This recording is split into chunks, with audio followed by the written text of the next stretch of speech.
দাদা, কাল অযোগ্যদের তালিকা প্রকাশ হয়েছে, সেখানে অনেকেরই নাম হয়েছে, কি বলবেন? যার যার নাম আছে সাত তার নাম বেরিয়েছে, অনেকেরই নাম আছে, 18 জনের নাম আছে। সেখানে সুকান্ত মজুমদার কটাক্ষ করছে এই তালিকা ঠিক নয়, আরো সেখানে কিছু নাম যুক্ত হতে পারতো, কিন্তু সেগুলোকে ধামাচাপা দেওয়া হয়। সুকান্ত মজুমদারদের বলুন যে হাইকোর্ট বা সুপ্রিম কোর্টে মামলা করতে, বাজার গরম না করে যদি হিম্মত থাকে বা মামলা করুন। বাজার গরম করার কি দরকার আছে? বরঞ্চ সুকান্ত মজুমদার লিস্ট থেকে দেখে বলে দিই যে বিজেপির কতগুলো লোক ওর মধ্যে ছিল, শুভেন্দু অধিকারীর কতগুলো লোক ওই লিস্টের মধ্যে রয়েছে, পূর্ব মেদিনীপুর, পশ্চিম মেদিনীপুর, বাঁকুড়ায়, সেটা সুকান্ত মজুমদারকে দেখতে বলুন। কয়েকটা নাম যেখানে এসেছে, কিছু তৃণমূল নেতারাও পরিবারের লোক ইয়ে হয়েছে, সেটা শুধু তৃণমূল নেতা কেন, বিজেপি নেতা নেতৃত্বের নাম এসেছিল। আচ্ছা, সেগুলো দেখুন, কাগজেই তো আছে, খবরেই তো আছে, বিজেপির নেতৃত্বরা পেয়েছে, তৃণমূলের থেকে বিজেপিতে চলে গেছে। সব শুভেন্দু অধিকারী উপাসে করিয়েছে, মেদিনীপুর, দুটো মেদিনীপুর আর বাঁকুড়া, যেমন সবচেয়ে বেশি ওইখান থেকে এসেছে। দেখুন, যেখানে একজন তৃণমূল নেত্রী সে বলছে সে যোগ্য প্রার্থী, তার অযোগ্য ইয়েতে তার নাম এসছে, তিনি হাইকোর্টে যাবেন। যাক না, আমি তো চাই যে যেখানে হাইকোর্ট সুপ্রিম কোর্ট যেখানে যাবে, ওরা সুপ্রিম কোর্ট থেকে বলেই দিই যে ওরা যোগ্য, তখন তাকে যাবে। তাতে কি এই লিস্টটা বেরোনোর পর তাহলে কি তাদের পরীক্ষায় বসে সে তো কি হবে না হবে সুপ্রিম কোর্ট, এত তো যদির কথা তো উত্তর দিতে পারবো না আমি। সুপ্রিম কোর্ট যা বলবে তাই হবে, যাক না সব সুপ্রিম কোর্টে, হাইকোর্টে যার যা বক্তব্য আছে।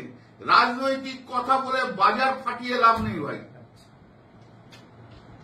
হিম্মত থাকে, শিরদাঁড়ার সোজা থাকলে যান সুপ্রিম কোর্টে গিয়ে মামলা করে বলুন এই লিস্ট বোগাস, বা এই লিস্টে অযোগ্য বলে যারা বলেছে তারা অযোগ্য নয়, যা আছে সব কোর্টে হবে। দয়া করে সেগুলো দেখুন আপনারা। তৃণমূলের লোক রয়েছে, এরকম শুনতে শুনতে তো আমার 5 বছর হয়ে গেল। এবার দেখান, বিজেপির লোকগুলো দেখান, আপনারা দেখান পূর্ব মেদিনীপুর, পশ্চিম মেদিনীপুর, বাঁকুড়া কি হয়েছিল, মুর্শিদাবাদ যেখানে এখানে শুভেন্দু অধিকারীর অপারেশন ছিল, সেখানে কি কি হয়েছিল সেগুলো দেখান। এই ক্ষেত্রে যারা আন্দোলনকারী তারা আবার এসএসসি ভবন ঘেরাও করবে।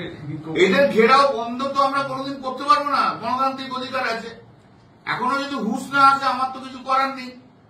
বিকাশ ভট্টাচার্য আর মোহাম্মদ শামীম যাদের হয়ে মামলা করেছিল, তাদের কি একজনও পেয়েছে?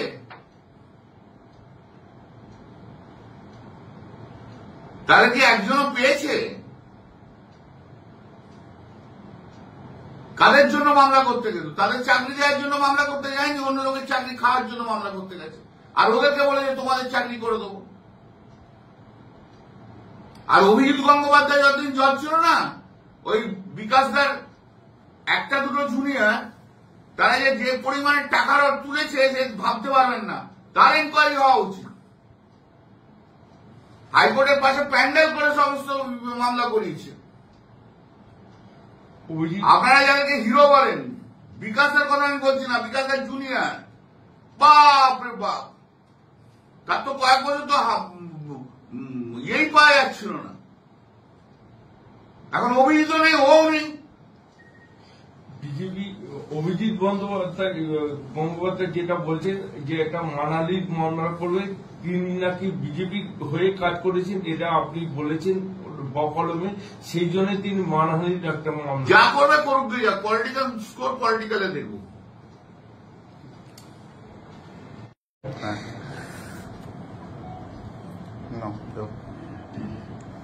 মহুয়া মিত্র, অমিত শাহ সবাই কুকথা বলছে। মহুয়া মিত্রর এগেনস্টে ইতিমধ্যেই একটা অভিযোগ দায়ের হয়েছে, যেহেতু মহুয়া মিত্রর সাথে আপনার একটা ইয়ে, সে নিয়েও বিরোধীরা অনেক কিছু কথা বলছে, কি বলবেন? মহুয়া কি বলে তার সম্বন্ধে আমি কোনো কমেন্ট করব না, কিন্তু এটাও ঠিক কথা, রমেশ বিদুরীরা মহুয়া সম্পর্কে যে সমস্ত বাজে বাজে কথা বলেছে সেগুলো ও অ্যাকসেপ্টেবল না, একদম অ্যাকসেপ্টেবল না। এগুলো গ্রহণযোগ্যতার মধ্যে পড়ে না। এগুলো বিজেপি কি করে করছে আমি জানি না, ন্যায় কি অন্যায় মহুয়া, সেটা আমি কোনো কথা বলবো না, কিন্তু রমেশ বিদুরি যেভাবে মহুয়াকে অ্যাটাক করেছে সেটা কিন্তু গ্রহণযোগ্য পর্যায়ে পড়ে না। আবার অ্যাট দি সেম টাইম পার্লামেন্টের চেম্বারের মধ্যে দাঁড়িয়ে রাজীব প্রতাপ রুডি মহুয়াকে সাপোর্ট করতে যে আমাকে থ্রেট করেছিল, সেখানে শতাব্দী রায় ডেপুটি লিডার উপস্থিত ছিল। সেদিনকে ডেপুটি লিডারও তাকে রাজীব প্রতাপ রুডিকে কিছু বলেনি, আর মহুয়া তো বলবেই না, ছেড়ে দিন। তো আমার বক্তব্য যে এখন রাজীব প্রতাপ রুডি কি বলছে,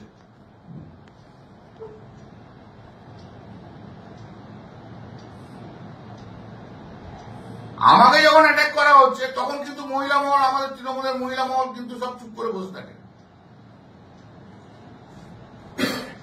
বিজেপির লোক অ্যাটাক করছে কিন্তু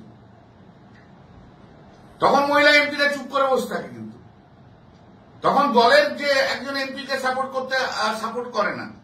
সেদিনকে এসপির লোকগুলো আমাকে সাপোর্ট করেছিল। দিদি আর অভিষেকের কাছে তো ফিল্টার হয়ে অনেক কথা যায়, সব কথা তো আর যায় না। একটা ডেপুটি লিডার কি করে দাঁড়িয়ে দেখলো যে রাজীব প্রতাপ রুডি তার দলের এমপিকে থ্রেট করছে, মাসল পাওয়ার দেখাচ্ছে। আমি যখন চিফ হুইপ ছিলাম তখন এই বিষ্ণুপদ রায় একটা আমাদের কোন এমপিকে কি বলতে, আমি বললাম জিপ ছিঁড়ে নেবো একদম।